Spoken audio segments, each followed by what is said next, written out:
स्थिति में फंसे हुए हो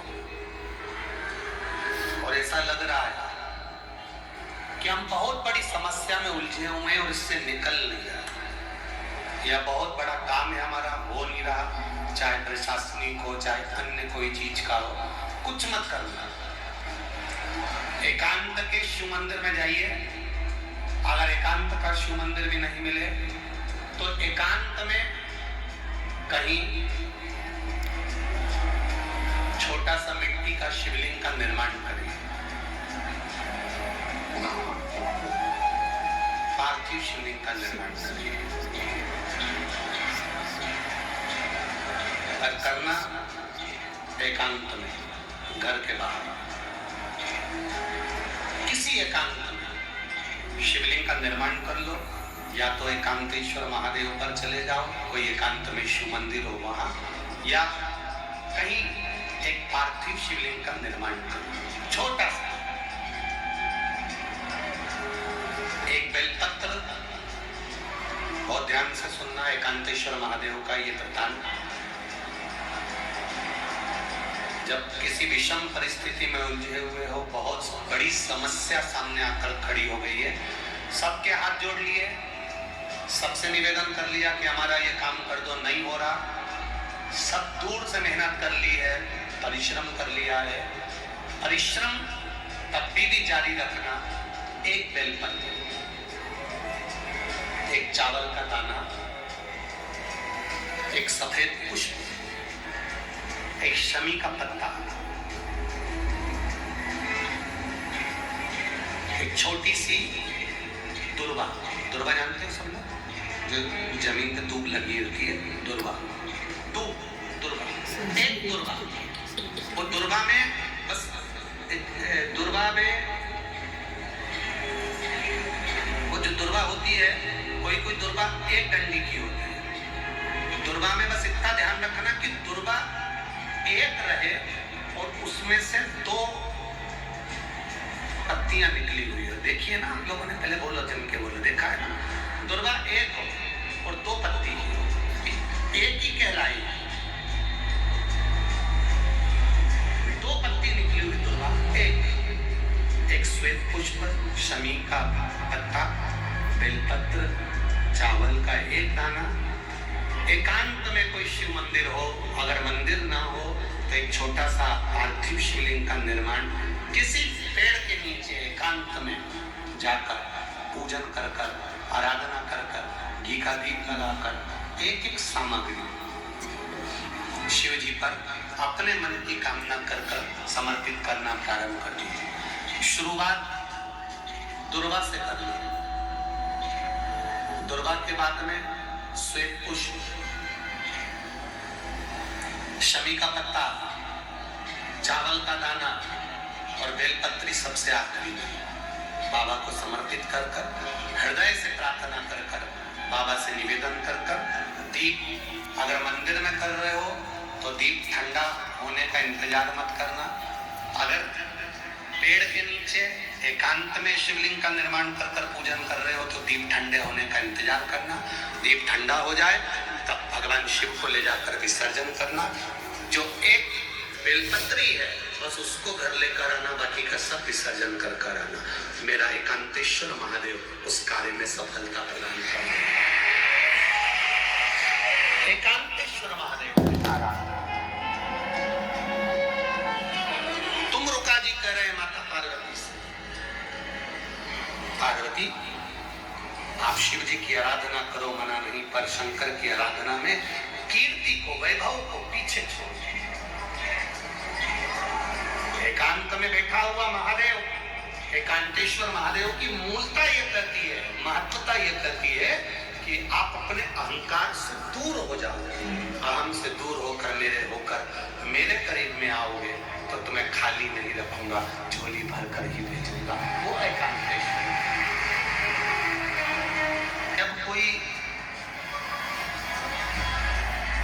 हमको कष्ट देने का प्रयास करता है, या हमको तकलीफ देता है, या हमको दुख देता है, या ऐसा लगता है कि कोई हमें तंग कर रहा है, बहुत दिनों से मेरा ये काम होना था, बहुत दिनों से ये फाइल पड़ी है, उस पर सिग्नेचर होना था, वो फाइल आगे नहीं बढ़ रही, उस फाइल को आगे बढ़ना था या काम होना था, पर कोई अड़चन मेरी जिंदगी में जरूर आ रही है। उस जगह पर निर्मलेश्वर महादेव का पूजन कार्य आता है। अब उसको करने के लिए अपने को कोई बहुत बड़ा मंडल नहीं बनाना है, हमें बहुत बड़ा कोई बहुत दिखावा नहीं करना है। केवल 5 वृक्ष की पत्ती को, कितने वृक्ष? बस 5 वृक्ष की पत्ती और एक श्वेत पुष्प, सफेद कलर का पुष्प अशोक सुंदरी वाली जगह पर लगाकर देवादिदेव महादेव को सोमवार की अष्टमी के दिन जो चढ़ा देता है, बस निर्मलेश्वर महादेव का नाम लेकर जब चढ़ाया तो कार्य सफलता की ओर अग्रसर। वो निर्मलेश्वर महादेव। जब तक आप ये वीडियो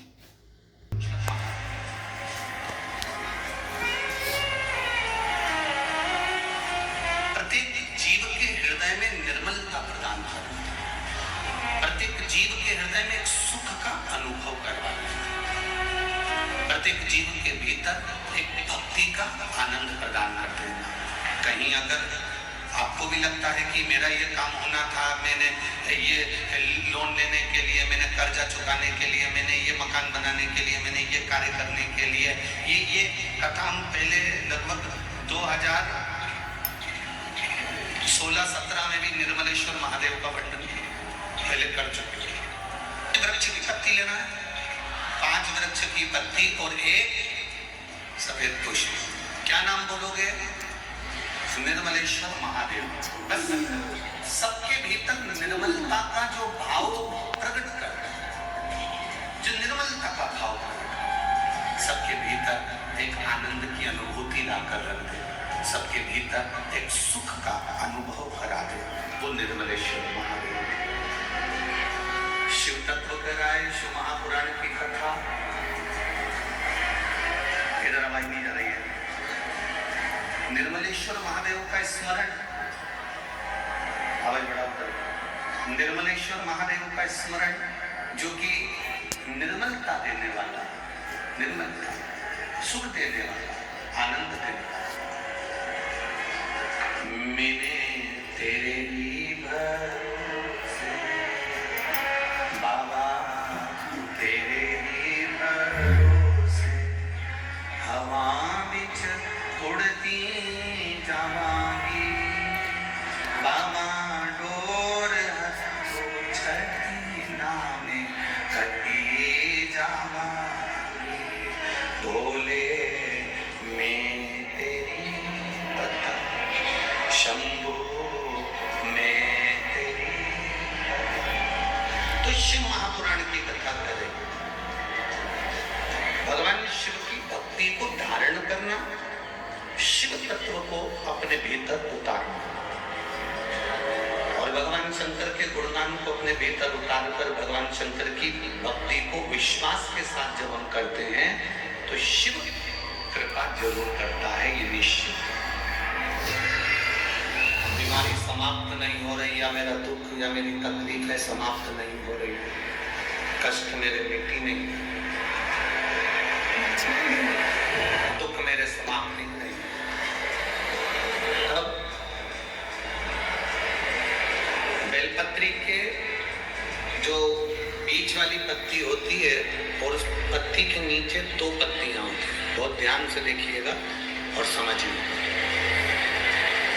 जैसे ये बीच वाली पत्ती है और उसके नीचे 2 पत्ती है, इसके मध्य में जो डंडी है बेलपत्री के और ये 2 पत्ती के बीच में जो डंडी रहती है, समझते हैं ना सब लोग? समझ रहे हैं ना?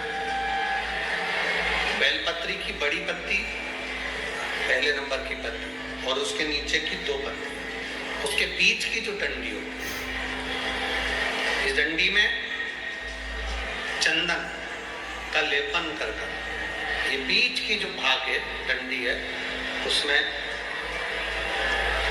ये देखिए, ये तो 2 पत्ती हो गई, एक ये पत्ती हो गई। अब ये जो बीच का भाग है, सब लोगों को देख रहे होंगे, तो बीच का जो ये भाग है इस बीच के भाग पर चंदन का लेपन करना। 7 दाने चावल के लेकर, जब तुम्हें लग रहा है कि ये बीमारी समाप्ति नहीं हो रही, पकड़ के बैठ गई, ये तो छूटी नहीं गई, डॉक्टर अपना काम करे।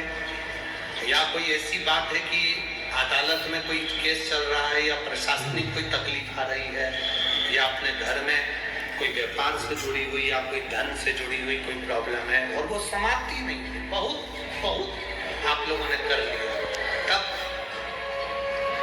ये बेलपत्री इसकी मध्य की जो डंडी है, इस मध्य की डंडी में चंदन लगाकर 7 दाने चावल के लेकर आप जब द्वार में से मंदिर के अंदर प्रवेश करते हैं, जैसे मंदिर का मुख्य द्वार है, मुख्य द्वार से मतलब शंकर जी को जब जल चढ़ाने के लिए हम लोग अंदर जाते हैं, उसके पहले नंदी आ जाता है। नंदी के भी पहले का जो दरवाजा है, मंदिर का मुख्य द्वार, उसको समझ अंदर प्रवेश करते, उसके पहले चंदन लगी हुई बेलपत्र और 7 दाने चावल के हाथ में लेकर नंदी के सीधे हाथ की ओर से, मतलब आपका भी सीधा हाथ है तो नंदी का भी सीधे हाथ की ओर से, आप नंदी के कानों में अपनी बात को कहकर ये बेलपत्री और 7 दाने चावल के ओम नमः शिवाय बोलकर, नमः शिवाय बोलकर, या श्री शिवाय नमस्तुभ्यं कहकर डंडी का मुख अशोक सुंदरी की ओर हो और शिवलिंग पर उसको समर्पित कर दो चावल के दाने के साथ। केवल 2 या 3 सोमवार आप करेंगे, धीरे धीरे रोग में दवाई लगना प्रारंभ हो जाएगी और रोग समाप्ति पर जाएगा और आपका कार्य भी सफल। 2 या 3 सोमवार में, ज्यादा हमको नहीं करना है, 2-3 सोमवार भी आपने कर लिया तो कर लिया, 3 सोमवार